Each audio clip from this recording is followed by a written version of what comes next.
बिस्मिल्लाहिर्रहमानिर्रहीम, अस्सलाम वालेकुम। मैं हूं शफकत अली और आप देख रहे हैं मेरा यूट्यूब चैनल। आज की इस वीडियो में कोई सियासी खबर या कोई सियासी तज्जिया आपके सामने पेश नहीं करना, एक छोटी सी कहानी आपके सामने रखना चाहता हूं। ये कहानी है नौजवान सीएसपी ऑफिसर बिलाल पाशा की, जिनकी अचानक मौत ने सबको रुला दिया है। हर आंख नम है, बड़ी इंस्पायरिंग स्टोरी है, लेकिन जितनी ही इंस्पायरिंग है इसका एंड इतना ही दर्दनाक है।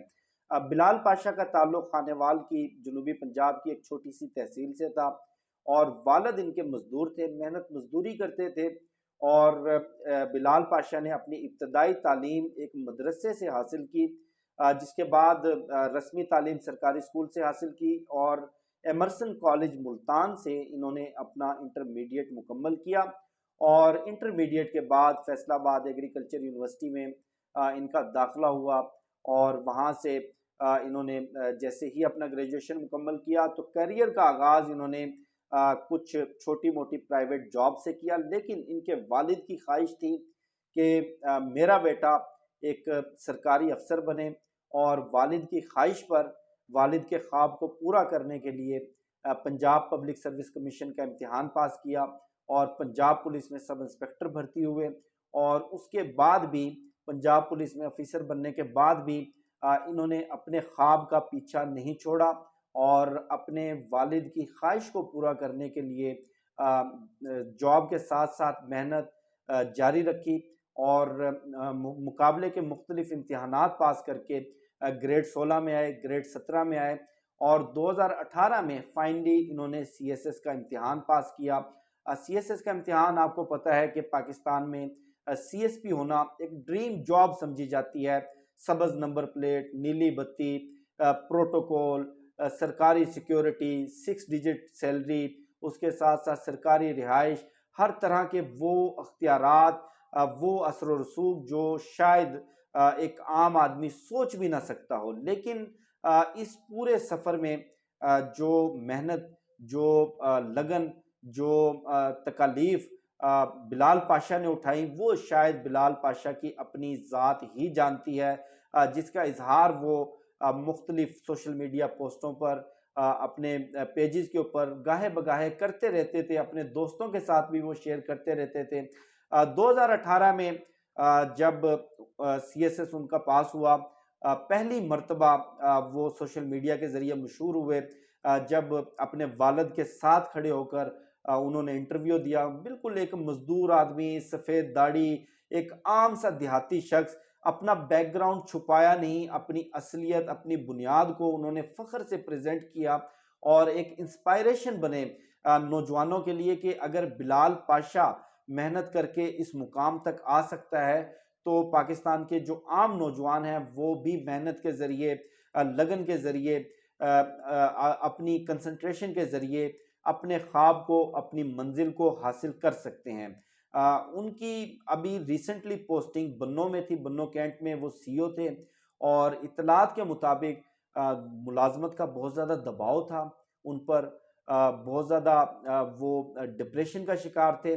अब डिप्रेशन या दबाव, इसकी बहुत सारी वजूहात हो सकती हैं। हो सकता है सरकारी दबाव हो सकता है फैमिली का दबाव हो, लेकिन जो उनकी चैट के स्क्रीनशॉट इस वक्त सोशल मीडिया पर चल रहे हैं, उनके मुताबिक ये लगता है कि शायद उनकी मंजिल सीएसपी ऑफिसर बनना नहीं था।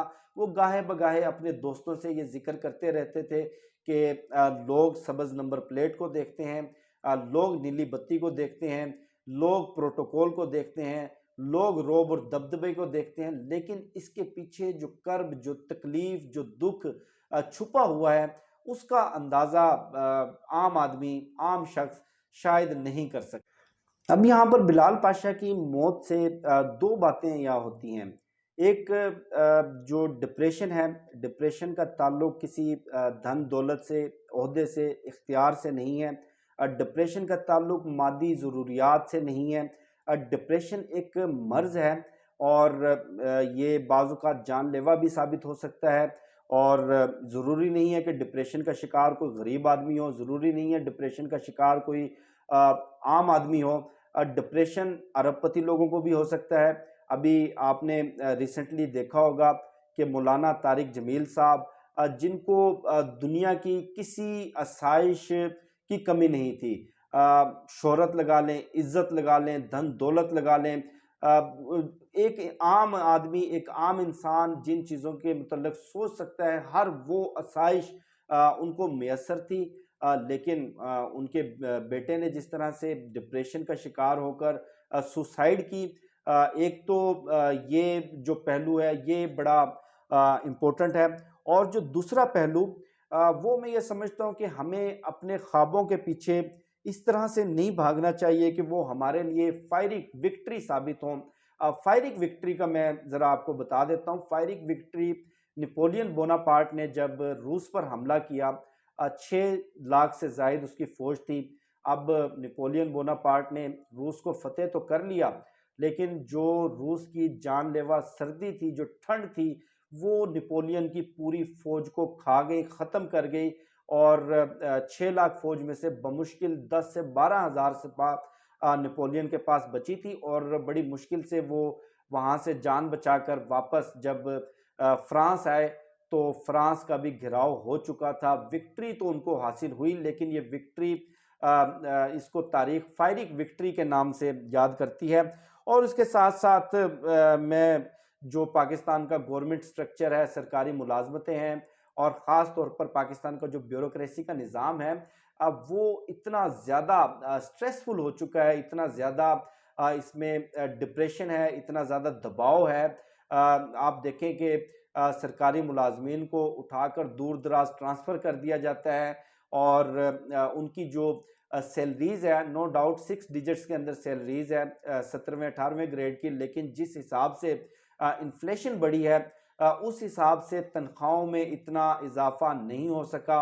उसके अलावा एक ऑफिसर जिसकी अपनी फैमिली वो रिहाइश पजीर है लाहौर में, जिसका अपना ताल्लुक लाहौर से है, खानेवाल से, मुल्तान से, उसका ट्रांसफ़र आप बन्नों में कर देंगे, उसका ट्रांसफ़र आप कबायली इलाका जात में कर देंगे, बलूचिस्तान में कर देंगे।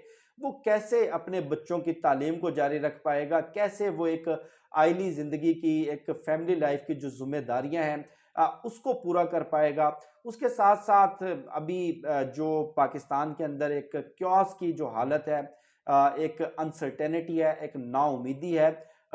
इस वक़्त जिस तरह से पूरी रियासती मशीनरी, पूरा निज़ाम हुकूमत, पूरी हमारी रियासत एक सियासी जमात के पीछे पड़ी हुई है, उसमें रियासत का हर इदारा, हर टूल इस सियासी जमात को, तहरीक-ए-इंसाफ को क्रश करने के लिए इस्तेमाल किया जा रहा है, जिसमें पुलिस भी है, जिसमें ज़िले इंतज़ामिया भी है, जिसमें आला ब्यूरोक्रेसी भी है, जिसमें दीगर लॉ इन्फोर्समेंट एजेंसीज़ भी हैं, जिसमें सिविल इंटेलिजेंस एजेंसीज़ भी हैं, जिसमें जो सिविल ऑफिसर्स हैं वो भी हैं।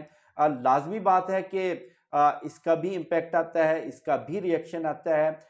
लेकिन मैं ये समझता हूँ कि बिलाल पाशा की जो मौत है, उसका ज़िम्मेदार हमारा जो एक पावर स्ट्रक्चर है, हमारा ब्यूरोक्रेसी का निज़ाम है, हमारा सरकारी मुलाज़मों का जो एक हिरार्की है, जो एक स्ट्रक्चर है, उसको मैं ज़िम्मेदार समझता हूँ। और इसके साथ-साथ ये भी एक हकीकत है कि पाकिस्तान की ब्यूरोक्रेसी में जब कोई आम शख्स, कोई आम शहरी अपनी मेहनत और अपनी काबिलियत के बलबूते पर टॉप लेवल तक जाता है, तो उसके बाद बहुत सारी इल्लतें, बहुत सारी इस तरह की चीज़ें जो इंसानी सेहत के लिए, जो ज़हनी सेहत के लिए, जो एक हमारे बीइंग मुस्लिम जिन चीज़ों से इस्लाम ने मना किया, वो उसमें इन्वॉल्व हो जाते हैं। ख़ास तौर पर नाजायज़ ताल्लुकात, ख़ास तौर पर मंशियात, शराब नोशी की लत, और अल्टीमेटली इसका नतीजा आपको भी मालूम है कि ये जाकर डिप्रेशन की तरफ निकलता है। लेकिन इस सब के साथ-साथ जो सबसे इम्पोर्टेंट चीज़ है, वो ये कि पाकिस्तान के अंदर आज भी डिप्रेशन को कोई बीमारी नहीं समझा जाता है, इसको बाज़ औक़ात वक़्ती दबाव समझा जाता है। इसको बाज़ औक़ात ये समझा जाता है कि ठीक है, दबाव होगा, ठीक है, मसाइल होंगे, खुद ब खुद ये हल हो जाएगा। लेकिन ये हकीकत है कि डिप्रेशन जिस तरह कोई आम मर्ज़ होता है, जिस तरह कैंसर होता है, जिस तरह दिल की बीमारियां होती हैं, ये भी बिल्कुल उसी तरह का एक मर्ज़ है। बाज़ लोग तो पाकिस्तान में डिप्रेशन को रूहानियत से जोड़ते हैं कि आप रूहानियत की तरफ आ जाएं, आप इबादत की तरफ आ जाएं, आपका डिप्रेशन खुद ब खुद ठीक हो जाएगा। लेकिन ये दीगर बीमारियों की तरह एक ज़हनी बीमारी है। इस पर भी बात नहीं होती। उसके साथ साथ पाकिस्तान में जो ब्यूरोक्रेसी है, जो सरकारी मुलाजमीन हैं, उनकी ज़हनी सलाहियतों के हवाले से, उनकी जो ज़हनी कैफियत है, उसके हवाले से कोई इस तरह के प्रोग्राम नहीं रखे जाते, कोई काउंसलिंग नहीं रखी जाती। फर्स्ट वर्ल्ड के अंदर आप देखें, एक छोटा सा प्राइमरी स्कूल भी होगा, एक छोटी सी डिस्पेंसरी भी होगी, हर सेटअप के अंदर एक साइकियाट्रिस्ट, एक काउंसलर वहां पर लाजमी होता है कि अगर आपको सेहत के कोई मसाइल हैं, अगर आप किसी तरह के दबाव का शिकार हैं, अगर आपको किसी तरह का डिप्रेशन है, आप इमीडिएटली अपने ही महकमे में, अपने ही वर्किंग स्पेस के ऊपर मुतलका काउंसलर से रुजू करते हैं, अपने मसाइल उनके सामने रखते हैं, वो आपकी काउंसलिंग करते हैं। अगर आपको इलाज की ज़रूरत हो तो बाकायदा आपका इलाज भी किया जाता है। इस सब के साथ साथ जो सबसे तशवीशनाक पहलू है वो ये कि आप गुज़श्ता साल डेढ़ साल के दौरान डेटा उठाकर देख लें, जिस बड़े पैमाने पर पाकिस्तान के अंदर हमारे सीनियर लेवल के अफसरान ने, हमारे ब्यूरोक्रेट्स ने सुसाइड्स की हैं, उनके सडन डेथ्स हुई हैं। ये बड़ा तशवीशनाक अमर है कि पाकिस्तान की टॉप लेवल की ब्यूरोक्रेसी जो बराह रास्त डिसीजन मेकिंग में इन्वॉल्व होती है, उनकी जहनी कैफियत, उनकी जहनी हालत इस काबिल नहीं है कि वो एक नॉर्मल लाइफ भी गुजार सकें। वो 25-30 करोड़ लोगों की ज़िंदगियों का फैसला कर रहे हैं। ये हमारे अरबाब इख्तियार को सोचना चाहिए और हमारे नौजवानों को भी सोचना चाहिए कि कोई भी ख्वाब, कोई भी मंजिल वो एब्सोलूट नहीं होती, और आसाइशों का ताल्लुक, ज़हनी सुकून का ताल्लुक, सॉरी, आसाइशों से ज़हनी सुकून का ताल्लुक आपके बड़े मर्तबे से, आपकी अथॉरिटी से, सब्ज़ नंबर प्लेट से या नीली बत्ती से या लाखों की सैलरी से डिसाइड नहीं होता। ज़हनी सुकून आपको हो सकता है कि एक बिल्कुल क्लरिकल लेवल की जॉब में मिल जाए, ज़हनी सुकून आपको हो सकता है कि प्राइमरी टीचर बनकर मिल जाए, और ज़िंदगी का मकसद सिर्फ यही नहीं है कि आप सीएसपी ऑफिसर बन जाएं, आप बड़े ओहदे पर चले जाएं, उसके बाद आपके ख़ानदान में, आपके दोस्तों में बल्ले बल्ले हो जाएगी और आपने ज़िंदगी का ये मकसद अचीव कर लिया। इस कहानी से बहुत सारे सबक मिलते हैं। मेरी जो समझ में आया वो मैंने आपके साथ शेयर किया।